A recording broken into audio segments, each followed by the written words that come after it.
My question now, and it goes first to Senator Dillard, who I hope will excuse me for using the name of another candidate in the question.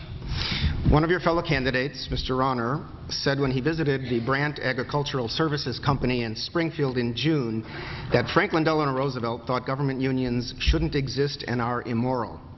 Others have interpreted Roosevelt's comments differently, but with the issue raised, do you think government unions are immoral? And if you had your way, what percentage of state workers, teachers, firefighters, and police in Illinois should be represented by unions 5 years from now? I don't believe unions are inherently bad, and I accepted the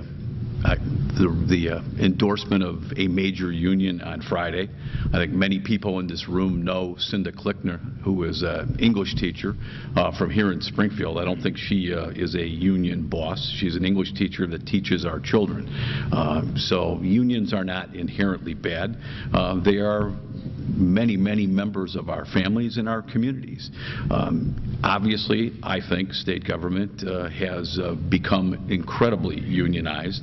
You do have to have some merit employees that are not members of a union, but I believe in the right to collectively bargain.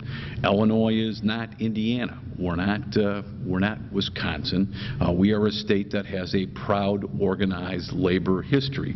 I will tell you, though, that the best way to get concessions from unions and to keep them from killing the goose that laid the golden egg is to meet with them, to talk to them. It's not to demonize them. I was the sponsor of the work rule changes that kept McCormick Place, some very difficult unions we had to deal with. We did it in a bipartisan way with President Cullerton, Senator Radonio, our leader, as well as Speaker Madigan. And I also voted for and was instrumental in work rule changes for public transit drivers in the state. Mr. Rauner? Yep, Bernie, this is one of the most important issues we face as a state today. Franklin Roosevelt, when he spoke of unions, he emphasized the fact that President Roosevelt, he was very pro-union. President Roosevelt was very pro-union, but he was troubled deeply by government unions. There's a big difference between a government union boss and private sector unions. Private sector unions need to compete in the marketplace, in the workplace, and businesses negotiate back and can move, and they're flexible. In government, there's no flexibility. Schools are located where they are. Government is one bureaucracy, doesn't move. Springfield's not moving. And it's when a government union boss has power with taxpayer-funded union dues to influence politicians through campaign cash, campaign workers that are free but actually paid for by government taxpayers inside the government.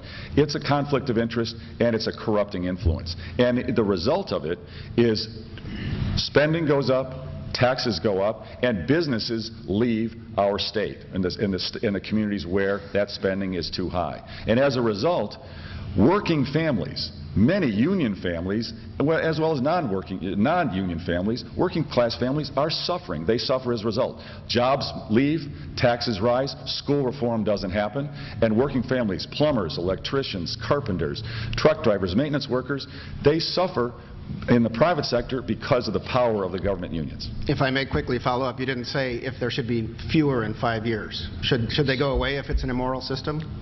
I believe that their power needs to be restricted. I'm not against the existence of government unions, but workers should be free to choose whether to be in a union or not. We go to Senator Brady. Well, Bernie, I think the word you used or quoted Mr. Rauner saying that they're immoral. They're not immoral. I mean, unions serve their constituency, the people that they represent. And certainly public and private sector unions have done a lot to assist in enhancing the quality of life of the members that they provide for. They also provide for a skilled workforce. We can't lose sight of the fact that union representation often provides in the private and the public sector with a skilled workforce that's able to meet the demands of a government job. So I think it's abusive to use the word immoral when you talk about any union members. They've been a pillar of our country and they've been important to us.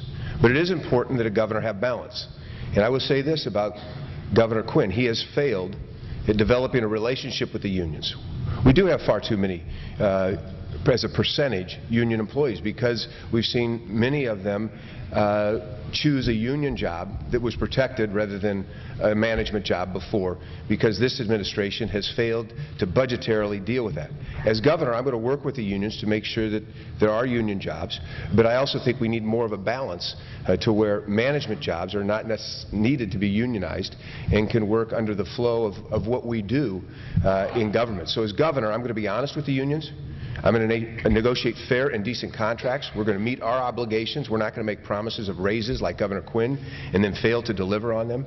And we're going to deliver respect. Thank you. And Treasurer Great. I happen to believe in the right to collectively bargain, both in the private sector and in the public sector. I mean, we talk about working families, and I too concur that to suggest the public employee unions or their leadership are bosses and immoral is inappropriate. I do believe, though, that we need to have a good balance. I understand the point of your question, what is the percentage in 5 years? Candidly, I can't give you that, and I'm just being honest with you. There are positions within our government that I do believe should have the opportunity to be collectively bargained. But I absolutely believe that there are positions in our government that should not be. And we've gone through a legislative initiative this past year into which the constitutional officers, and I've been a part of that, suggest that there are positions that should not fall under a union, that they should be discretionary, they should be at will, and go with what the constitutional is. So the balance in itself is yet to be seen.